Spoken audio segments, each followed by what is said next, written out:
أنا الدكتور ياسر شعبان، اسيستنت بروفيسور في كلية الهندسة جامعة حلوان. لنا بحث أو لنا مشروع تم تطبيقه في أكبر شركة لمحركات الطيران في العالم. أنا حاليا مستشار أكاديمي مؤسسة علماء مصر. مش هنقول نتيجة لمشاكل في التدريس بقدر ما هو إن التدريس يعني بقى في جزء نمطي في التدريس. من خلال خبرتي وتعاملي مع الطلاب من الأعراق المختلفة خارج مصر وداخل مصر، لقيت ان في مشكله انا بسميها هي الكومبريهنسيف ايشو او معضله الفهم. يعني في الطلبه مش عارفه او المهندسين عامه مش عارفين بيدرس الكلام ده ليه وعشان ايه وبيعمل بيه ايه. فالجزء دوت اوجد مشكله واوجد جاب كبير بين الاكاديميا وبين البروفيشنال. بدرس ومش عارف انفذه ازاي، بدرس ومش عارف اعمل بيه ايه، بدرس ومش فاهم الفيزيكال مينينج بتاعه. فالفيزيكال مينينج هو اللي بيدي روح للدراسه.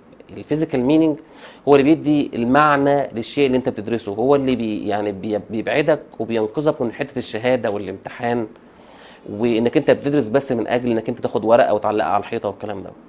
فالحته ديت انا لما لقيت فيها شورتج كبير جدا، فبدات افكر يكون لي هدف دايما ان انا اعمل ريفايف للفاندامنتالز اوف انجينيرنج او اعمل ريفايف للبيزكس اللي موجوده عند المهندسين. واصبح احد اهدافي اللي احنا نحاول نقلل الجاب بين البروفيشنال والاكاديميا، بمعنى ان احنا نحاول نفهم الطلبه والمهندسين احنا بنعمل الكلام ده ليه وعشان ايه وهنستفاد بيه في ايه.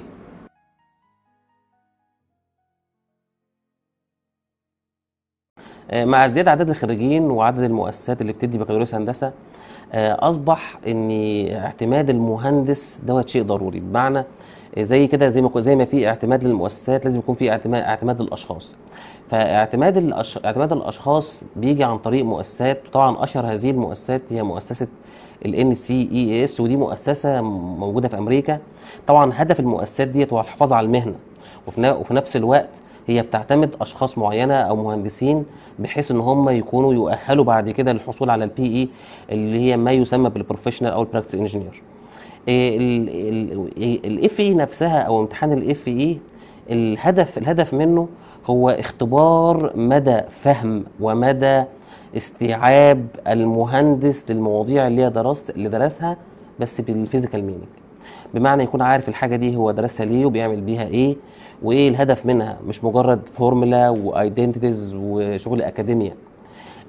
حصولك على الFE ده يعني ليه فوائد كتيره. مثلا يعني ممكن يكون الFE يساعدك في عمل اسسمنت لاوراقك، ممكن يساعدك طبعا كخطوه اولى لحصولك على الPE، ممكن يساعدك في ايجاد فرصه عمل في شركات دوليه، وممكن يساعدك في ايجاد برضه فرص عمل برضه في دول الخليج وهكذا. بمعنى ان هي ممكن نقول تمييز للمهندس، ان هو بيتميز عن اللي حواليه، يعني ريكوجنايزد، يعني بمعنى ان هو احنا عارفين ان الراجل دوت فاهم الاساسيات وعارف الفيزيكال مينينج بتاع المواضيع اللي درسها.